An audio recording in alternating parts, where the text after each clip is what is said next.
Hey, what's up? This is Mark Lopes from Metal Church of Ross the Boss Band. Let us pray. And you're listening to Aftershocks TV. And don't forget to keep it fucking metal. Yeah.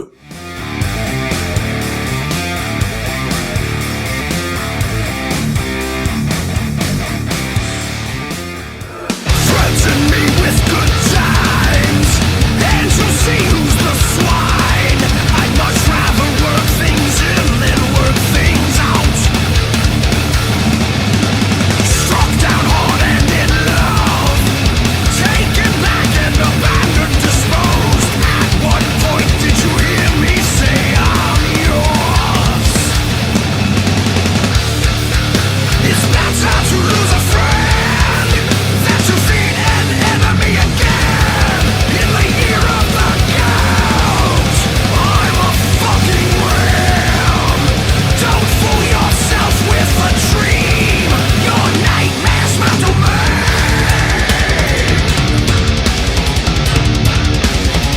It's the year of the goat.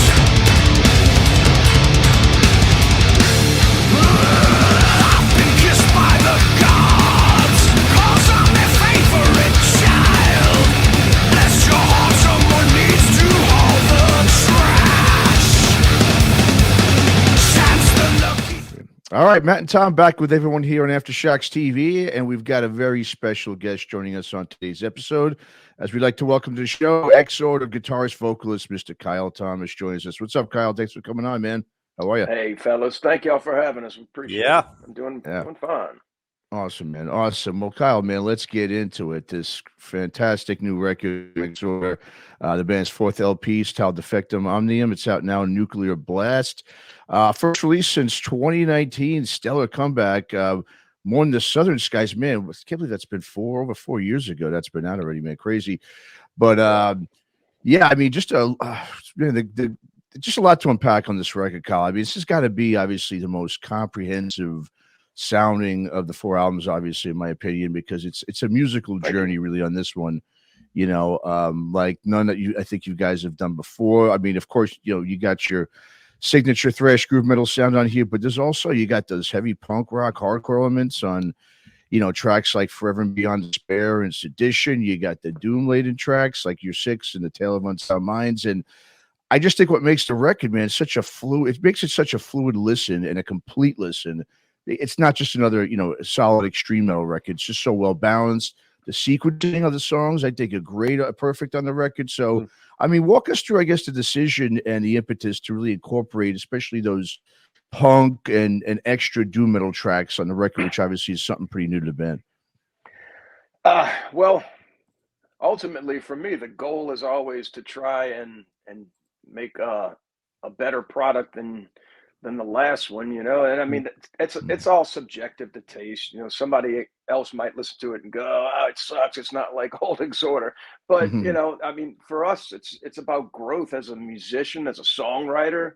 You know, we're assuming the production duties ourselves. So,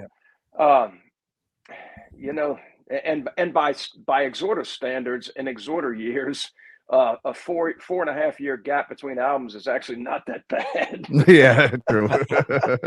So, I mean, as far as the elements that might seem to be new to some listeners, let's get the punk part of it out of the way. EXHORDER actually started out on the punk scene in New Orleans. So, okay.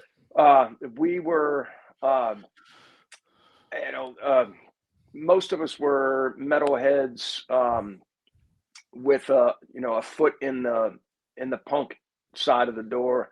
And whereas our drummer Chris was he was a mohawked, you know, combat boot wearing true punk who was really starting to just kind of get into metal at that time, I guess. So we were all what they later called crossover at that point. And the heavy metal community just wasn't terribly interested in us at all. We were ugly. We didn't wear spandex, and we weren't playing glam metal, and we wrote our own songs. And that was something that the promoters on the metal scene in New Orleans at the time had no interest in. So the punk rockers quickly said, come over here and play with us. So our very first show, we played at a No FX gig. Oh wow. And Okay. that was August of 1987. So no, 86, 1986, August of 1986. Wow. So yeah, we just kind of built from there.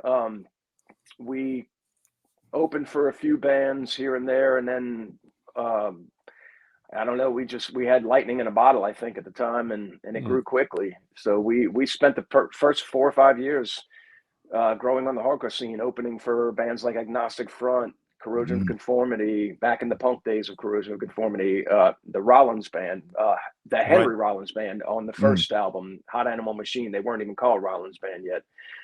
So yeah, that's where we cut our teeth. So we've always had punk elements about us, especially our attitude. But we felt like, man, we might as well dig a little deeper back and put our, a foot back deeper than we ever maybe have with the punk side of things. As fans of punk and hardcore, we did that. And 2, maybe 3 of the songs really kind of mirror that sentiment on this album. And as far as the Doom thing goes, I think it's fair to say our first doomy kind of song we ever had was probably Cadence of the Dirge on the Law. It was the first one where I really did mostly clean singing with harmonies, and it was a slow dirgy, which is why we called it that, drum cadence. And so it all kind of just wrote itself, I guess. So fast forward to 27 years later, More Than Southern Skies, there's definitely some songs on there that have a lot of doom elements in it. And we were a band that as teenagers, a lot of us were listening to a lot of doom stuff on the side, in addition to thrash and hardcore. Yeah, I mean, long before I was ever the singer of Trouble, I was a fan. So we just really kind of felt like making an album that took you on a journey. We definitely paid more attention to thrash and hardcore on this one than probably the last album, but we didn't want to lose the progress that we made with More Than Southern Skies, with having even more well thought out and disciplined song structures, but still intricate. And if you listen to most of the albums that you grew up listening to, whether it be Beatles, Led Zeppelin, Black Sabbath, usually these albums took you on a journey. It was Queen, for instance. You listen to A Night at the Opera by Queen, and there's some songs that sound flat out heavy metal, and there's some songs that sound like vaudeville. Right. So yeah, true.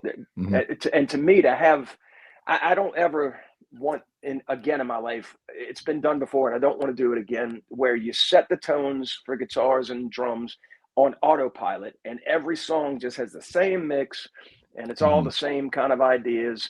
I like having peaks and valleys and a roller coaster effect.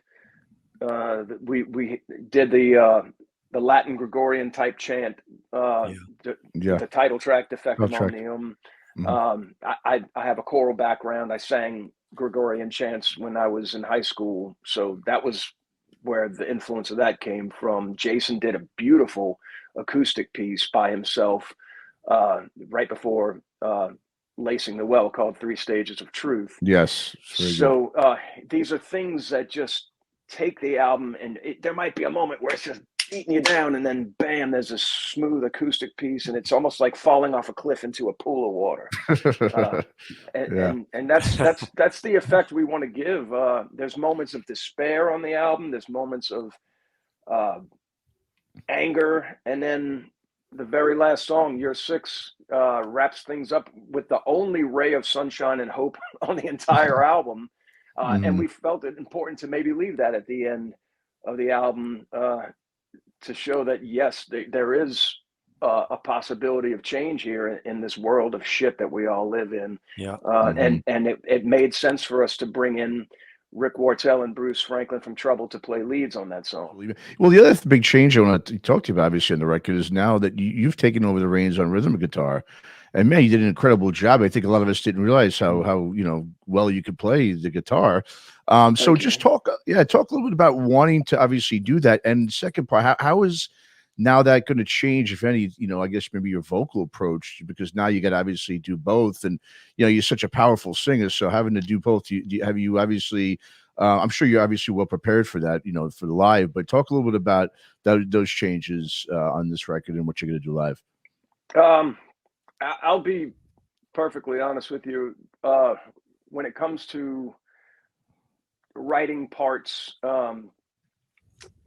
which Jason did as much or more of the writing of the riffs and rhythm guitar playing on this album, our bass player, and I'm a former bass player, so we have a joke around here that's two bass players walk into a studio. But we don't really think about setting up the vocals around the guitar playing to make it easier for me. If anything, a lot of the songs are still just as difficult as the old songs to sing and play. So it's challenging. It is, but I was a musician long before I was ever a singer. I never wanted to be a singer. I took 5 years of trumpet when I was in grade school, private lessons. That's really what kind of made it so much easier for me to gravitate towards any instrument I ever wanted to play. I took bass lessons as a teenager, played in bands, multiple bands before I was ever a singer. And my musical development kind of happened in such a way that learning those fundamentals at an early age made it a lot easier to do this, which is pretty much what singing and playing guitar is. It's multitasking.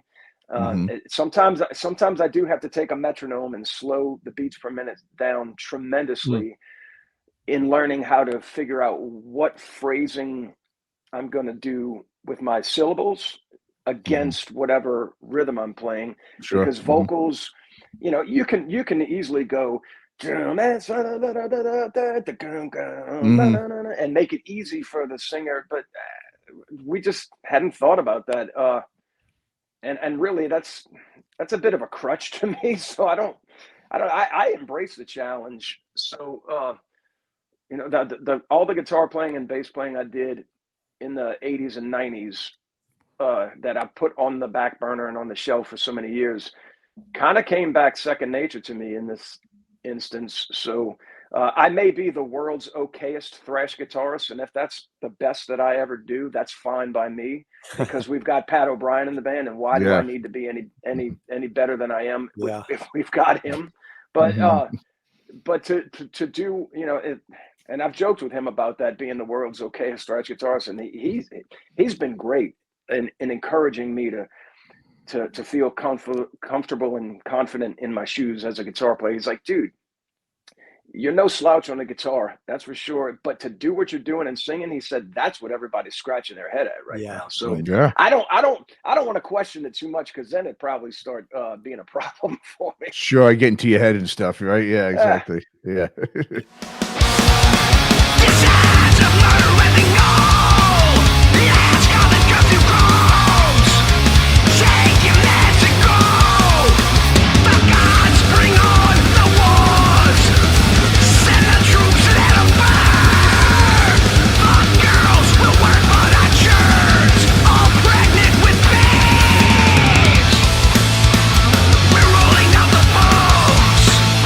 Stop the debate, it's on!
Hey, Carl, I gotta say, I'm highly entertained by this album, like, because I love the punk, the hardcore, not forgetting your thrash metal fans and roots too. So it's entertaining me as I'm kind of doing my thing, walking the dogs, walking around, and going, God damn, here's another flavor in, here's another groove in. That almost kind Good, of like a good. sucker punch. But when you write the very first song, obviously, there has to be the number one song. Does that dictate where you're going? Or do you just write like 12, 15 songs and then it becomes an album? Like what's the kind of the roadmap when you write song number one, and where does it go from there? When we started the pre-production process for this album, it really happened kind of like lockdown happened in 2020, and we were on tour with Overkill at the time, and we all went home and we're going, shit, we just started supporting Mourn the Southern Skies.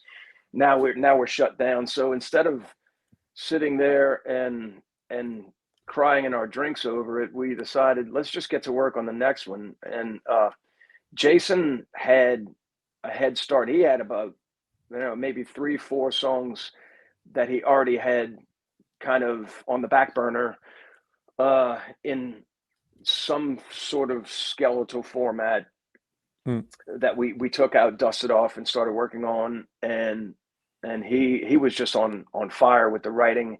And that's when I decided, let me start doing my thing too, and getting my feet wet again. And I wrote, I don't know, probably a half a dozen or more songs at the time, at least half of which probably we didn't even use for this album, because we looked at it at the end and it was like, save that for a solo album because it doesn't really fit with Exhorder. Right. That was always very important to us, that the new material that we're writing is worthy of the Exhorder logo and being called an Exhorder song and feeling like an Exhorder song. So there wasn't just one song. We kind of just took handfuls of what we had, threw it on the table, and just started sorting out the best of what we had at the time and focusing on that. And so Jason and Sasha together put about 8 songs together, and I was at home working with a drum machine and some recording software, and I put about 4 of them together, and we just, every time we got together to jam, we'd present the songs to each other and say, I like this. I think this could probably be improved. This part's really good. This one, not so much. And listening to each other, for starters. That's a lot of times you get people in the room like, it's gotta be like this. And to me, that doesn't serve the song very well. That serves the individual. So we put the emphasis and the glory on the song itself. Right. And I think that's probably why this album is as cohesive as y'all put it, that we listened to each other and threw it against the wall, took what stuck and kept it, and either repaired or flushed the parts that didn't work so well and came up with something that better complemented the rest of the song. Yeah, I've watched a couple of interviews, different people talking about whatever questions they have, and Tale of Unsound Minds comes up a lot in interviews, and I think I saw one where one dude said it was his favorite album, and you said, well, I was talking to a guy yesterday, he didn't like it at all, right? So it was like, That's true. I thought that was funny, but for me, that fucking song is just tremendous. It's just, I listened to it this morning, just doing a little bit of research again, and then I just went back and listened to it again straight after, because that guitar tone, the sound just at the start, and this build up and this beat and this groove. And I know it's all about the pandemic and all that kind of shit. We don't need to go down that rabbit hole, maybe with limited time here, but just the track is just tremendous. So, if I had to pick a track of this album, that's the one that just speaks to me. The whole album is tremendous. Matt and I, we like to get on bands that we like and get to have a conversation with. We got to like the music. We're not just going to take an interview for the sake of just filling airtime. And this was a big one for us. So when Matt contacted me this week, he said, fuck, we got Exhorder, dude. We got to set this up. Cool. Yeah, so we were excited to have that. But that song for me is just, I think it's just a tremendous track. Talk to me a little bit about, I know it's about the pandemic or whatever. Talk to me a little about this song itself and kind of where it ended up being from where it was. Sure. Yeah, that was one of the ones that popped up. Well, probably halfway through at the end of the first half of the songs we were starting to put together, and that's a Jason idea. He started with that one and showed it to me and Sasha, and we started jamming on it here at the room. And I just said, it's a song, the way it's designed, it's just really set up very easily for the vocals to just go in any direction I could have taken it. So vocals are beautiful on it. Thank you. Yeah. And we just said, after at the tail, the last song, like I said, the last song on the Law was where we really started experimenting with clean vocals. And on More Than the Southern Skies, there's a lot more of it than there was before. And it makes sense. I'm a much better singer than I was when the band first started. But it's not really unlike the title track of More Than the Southern Skies, and the fact that it's a slow, doomy kind of song with a lot of feeling, a lot of emotion. And therefore I felt it was just as important to have a really, really big spectrum of vocal style in it. So, it's funny because, like you said, some people are really like, this is the best song on this album.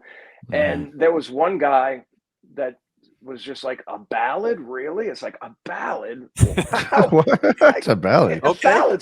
Ballads are love songs, or songs about lost love. Jeez. And this song is nothing like that. So yeah, it was inspired. It's a very dark, brooding kind of sound in this song. And when it was handed to me was during the pandemic. So I'm like, it felt like mental anguish and isolation, and that, for me, the pandemic was just like Tuesday. I like being alone. I tour a lot, so I get my peopling in when I'm on tour. But when I'm home, I live on a dead end street, kind of at the very outskirts of town, right on the lake. So it's like people come to my house if they're invited, because it's kind of out of the way, but nobody just drops in, and I kind of like that. Yeah. But I noticed, I was reading about so many people not even surviving the pandemic, not because they got sick, because the isolation, and it was really like, wow, that's stark, that's really kind of heavy. So I felt like, let's write a song about somebody being tormented by being in isolation, but when they finally start getting around to socializing, they don't even know how to do it anymore, and they'd rather be alone. And what a conundrum that is. Right. Yeah. Absolutely. So, I mean, Kyle, now you've got this outstanding new record that's really resonating with everybody. And of course, the next question is going to be, how are you going to promote the fuck out of this thing? Obviously these days playing festivals is one thing, but touring, I know, is another. I mean, a lot of bands have had to, obviously cancel some tours overseas, like Anthrax, because of logistical costs. It's tough to get out there, but obviously, I know you guys are getting ready to do something eventually, obviously. So, what's the plan now, I guess, for playing shows and touring for the new album? Well, yeah, logistically, touring is a nightmare. What you've ultimately got is inflation has caused the cost of everything to skyrocket worldwide. So the things that it took to tour before the pandemic now cost sometimes double. And here's the shit part. The promoters and venues are still trying to pay out on a scale that was pre-pandemic, or even less, asking for mercy. Please, show us mercy. Well, what about us? None of this happens without us, and we always seem to be the ones that get the short end of the stick. So our way of surviving it before the tour, before the pandemic, we used to tour in a vehicle called a bandwagon, which is kind of like a poor man's tour bus. It's a flatbed truck with living quarters on the back of it, and it's got all the amenities of a tour bus. It's just less expensive and not always the smoothest ride. Like, it doesn't have the axle comfort that multiple axle cluster that the buses have. Mhm. But at the end of the day, we just can't afford it anymore. The price of renting this kind of vehicle has gone through the roof. The fuel has gone through the roof. Yeah. So we still feel like we want to tour. So Jason, our bass player, bought a van, and we just rent the van from him while we're out on tour, and pull a trailer and do it DIY style. I mean, we're all in our 50s or late 40s, and you know, it's not the most luxurious way to tour, but it's a nice van. It's got captain's chairs and a fold out, you know, Sweet. a bench that folds out to a bed. So we just doing it old school with a van and hotels, and that's the way. You just have to find a way. And really, there's bands that have been doing that all along anyway, like Melvins and I Hate God. They've toured like this for years and playing at a high level. So I've always figured if it's good enough for Melvins, it's good enough for me. Sure. No, absolutely. Well, for everyone out there right now, you need to go ahead and check out, obviously, before they hit the road, you need to check out the new record called Defectum Omnium by groove metal legends EXHORDER, out now on Nuclear Blast. So, Kyle, where should we send all the listeners and viewers here to pick up merch, to just keep up with the band in general and what you guys are up to? In the U.S., the only place to get official merch is at www.exhorder.com. And I'm the one that actually runs the web store. So everything that you get from there, I'm personally packaging up and shipping it to you myself. We've got vinyl and CD. We've got shirts, and you know, we've got some old stuff there. Now that the selection is kind of clearance status at this point. But you know, we're adding new stuff here and there, and we'll have stuff on tour as well. In Europe and the UK, it's Plastic Head Megastore. So PhD is a place to get official for there. But yeah, that's the best place to support us, obviously. Or you can go to Nuclear Blast's websites and order the vinyl and CDs there. Otherwise, follow us on the socials, and you know, we run them ourselves. So everything you see in there isn't from a PR team; it's us. Fantastic. All right. So Once if you're not enjoying it, it's our fault. Don't blame anybody. Yeah, right. Yeah. Awesome. Okay, everyone. Defectum Omnium it is from EXHORDER. Go check it out. And Kyle, man, appreciate you chatting with us, man. Appreciate it. Yeah, and man. hopefully we'll see you on the road soon. Likewise, fellas, man. We'll see y'all soon, hopefully. There you Thanks. go.